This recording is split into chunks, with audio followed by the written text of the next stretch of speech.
Do you remember when you were growing up and you wanted to watch the new PG-13 movie or play the new M-rated video game, but you just simply couldn't because of the ratings? Your parents, guardians, or adults in life may have not wanted you to be exposed to that type of media due to the ratings. And nowadays it seems like anyone's watching anything, and no one really cares about that anymore. So we're gonna talk about what happened and why that may be the case. Let's start off by going over a little history. To start off with movies, before 1968, there was the Hays Code. This dictated what was morally accepted in films because Hollywood didn't want the government censoring their works of art. During the 1960s, cultural norms started to shift, and the Hays Code started to become outdated, which is why in 1968, Jack Valenti, the head of the Motion Picture Association of America, introduced a voluntary rating system. These ratings were G for general audiences, M for mature audiences, which eventually became the PG rating, R for restricted, and X for adults only, which was later replaced by NC-17. Then almost 20 years later in 1984, the PG-13 rating was introduced, and this was due to backlash over violent content in PG-rated films such as Indiana Jones and the Temple of Doom and the Gremlins movie. Steven Spielberg, who happened to be the producer of both of those films, personally suggested creating the PG-13 rating as a middle ground, and it just stuck. Now switching over to video games, in the early 90s, there was panic in the general audiences over violent and sexual content in these video games. Video games such as Mortal Kombat were displaying graphic violence that just wasn't shown before. In 1993, the US Senate held hearings led by Senators Joe Lieberman and Herb Kohl, where they questioned the industry's lack of regulation. And in response, the gaming industry formed the ESRB, the Entertainment Software Rating Board, and this was to avoid any other future federal regulation. These initial ratings began with E for everyone, T for teen, M for mature, 17 plus, and AO for adults only. So both of these systems came into play due to not wanting the government to censor whatever they could and couldn't do.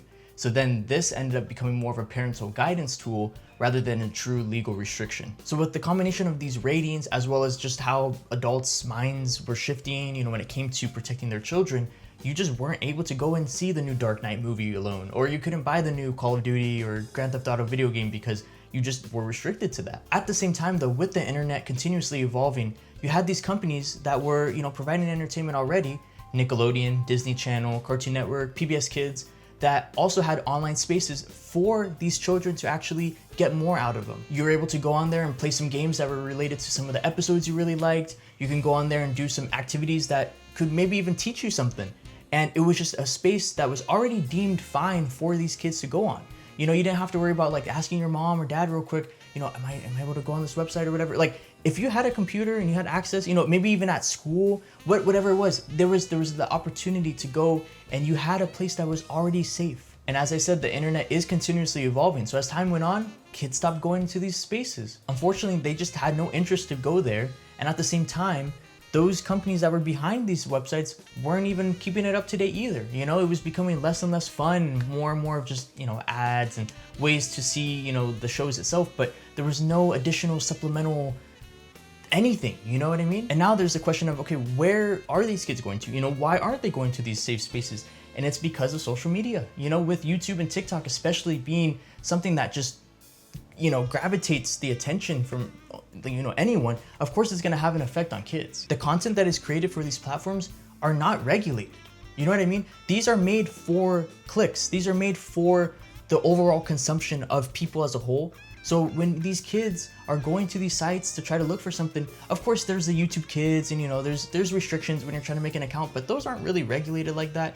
And so now you have people watching anything, and it's actually really sad to see. When I was growing up, anytime you got any type of technology, it was the most specialist day ever because it just wasn't happening. And nowadays it seems like kids are expecting to get that.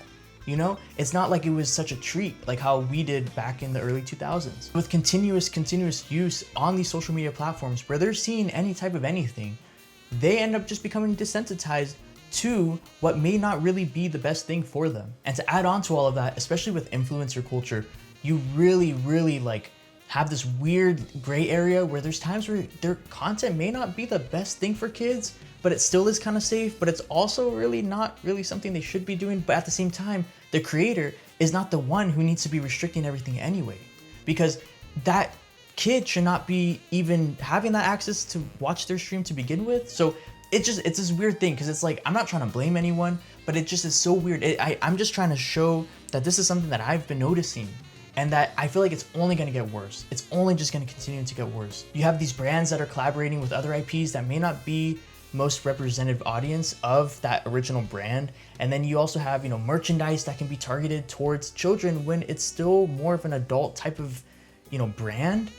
And so, it could be a blind box and it's like, whoa, a new blind box, but it's also like, this is what then gives them that exposure, which then can lead them to wanting to watch this. Like, it's just, there just isn't that like type of control. And once again, I'm not here to complain, like, back in my day, it used to be so much different, or, I'm not trying to say that it's anyone's specific fault, because I just think it's just something so crazy that it's just kind of naturally happened in the background that I don't really see discussions about. Like, yes, these ratings are still technically being used, but they're just not being enforced. And it seems, unfortunately, that due to just how modern parenting can be, and what it seems to be is that, it ends up just being like a, if you see that, just keep scrolling, like, it's okay, it's, just move on. Like, that's not really the best way to do that. So for the future, I'm not saying that we need to have these new rules, regulations, laws, whatever it is, because honestly, that's not going to really change anything if we try to be more strict about what's already been happening, because obviously that isn't being taken serious anyway. But I do think that for the future, there needs to be more overall media literacy for everyone, because people just need to know what's going on. And unfortunately, as I said, I don't think it's going to be anything that can just change, like that. But as time goes on, I really do get scared for these newer generations, because they just don't have these forms of media that can maybe inspire them or show them something that's actually going to be more meaningful to them, rather than just something to hold their attention for another 10-15 minutes or whatever it is after school. Whether you agree, disagree, have thought about this before, or have never given this a thought at all, let me know down in the comments, because I love seeing anyone's perspectives when it comes to anything pop culture related, especially when it can pertain to humans as a whole. And if you enjoyed hearing me ramble today, I make a lot of these types of videos, so make sure to subscribe, and I'll see you in the next one. Thanks for watching.